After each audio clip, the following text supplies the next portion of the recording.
Hello and welcome to Mann's Model Moments. So I've been using this airbrush, a Harder and Steinbach Silverline Evolution, for a while now, and I must say it's not been that smooth.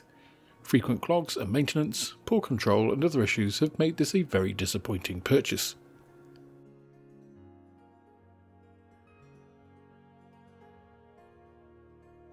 More pressingly, I recently dropped the brush and it landed on the back of the needle, which cracked the forward nozzle. This rendered the airbrush useless and meant I needed to order a replacement. I did that, but as I was rather unhappy with the Evolution, I also looked for an alternative. That led me to this, the cheapest double action airbrush on Amazon. This actually cost less than the Harder and Steinbach nozzle, less than £17, or £3 less than the replacement nozzle. Of course, the obvious question is it any good?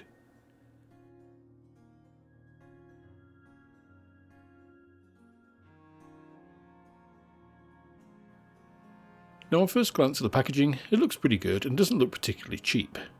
Now this only has a 0.3mm nozzle, but there is a version of this for just over £20 which has 0.2, 0.3 and 0.5mm nozzles.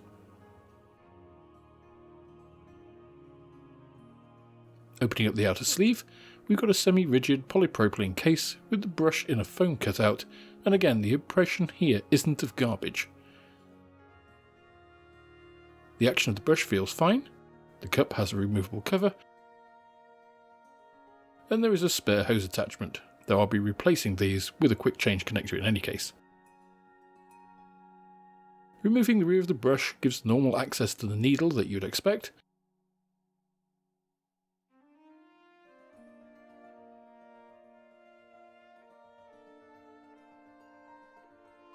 whilst the front nozzle is also easily removed and has the usual replaceable pieces too.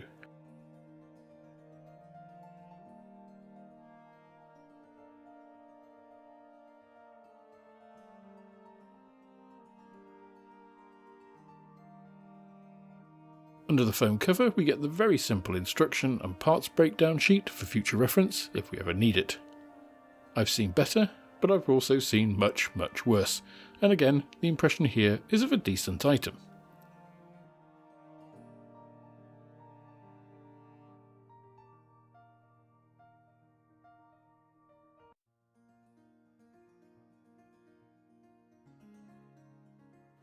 Looks can be deceiving though, so let's try it out.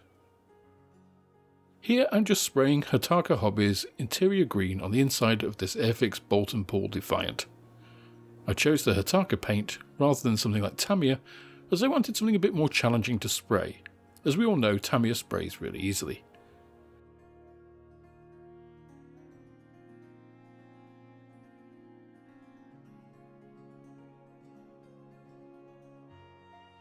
The Evolution did struggle with Hataka a bit when I sprayed the Spitfire, and I needed to change it to its 0.4mm nozzle and needle combination. This 0.3mm setup coped pretty well, with good coverage and no spidering or clogging despite it being a comfortable 24 degrees centigrade in my garage.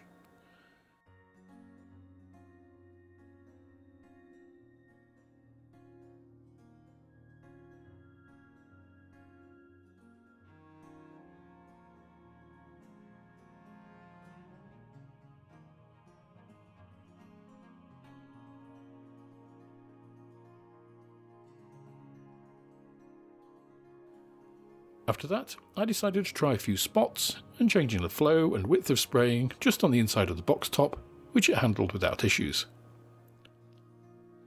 Of course the brush was new, so I cleaned it and used it for a few more days before coming back for its next test here, which was free-handing German mottle camouflage.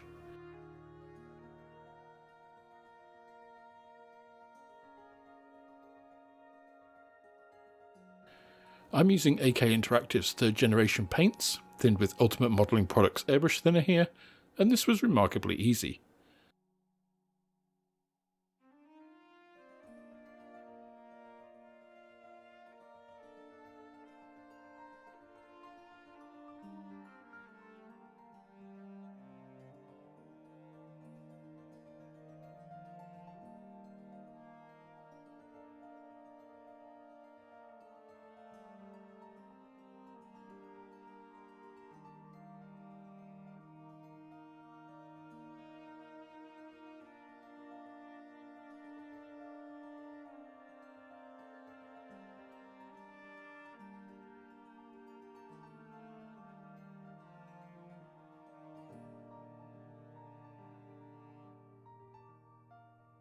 I was a bit dubious that a 0.3mm needle was going to give me enough control without splurging occasionally, but I went through both camouflage colours in this case without any mishaps at all.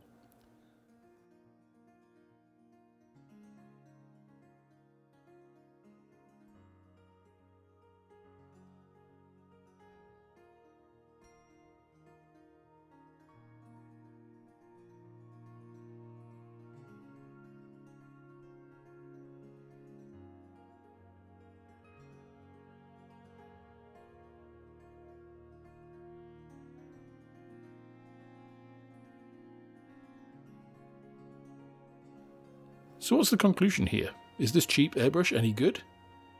Well, considering its performance in my hands, then I'd say yes, it is. In fact, its performance compared to my Evolution actually makes me regret purchasing the H&S at all. The Evolution really hasn't given me anything that I could call out above this airbrush that costs less than its replacement nozzle. I am very tempted to buy the version with multiple nozzles and see how it performs for more challenging detail work. I'll put links to this and the multi-nozzle version on my Amazon storefront in case you want to try one out for yourself, and at this price point, what do you really have to lose? Now before you go, if you didn't see my video on the JM Bricklayer Tiger, I'm going to be giving that set away. The draw is available to all subscribers, so check out that video for details. Alternatively, you can join the channel here on YouTube or on my Patreon to be automatically entered with multiple tickets to have a better chance of winning. It just remains then for me to thank those wonderful patrons and channel members for their fantastic support. That's all for this instalment of Mann's Model Moments. If you enjoyed the video, please click the like button, subscribe to the channel for more like it, and share this video with others you think would also enjoy it. You can also follow me on Instagram, Twitter and Facebook, and if you're feeling generous, then I also have a Patreon, which is absolutely the best way of helping me to grow the channel and produce more content like this.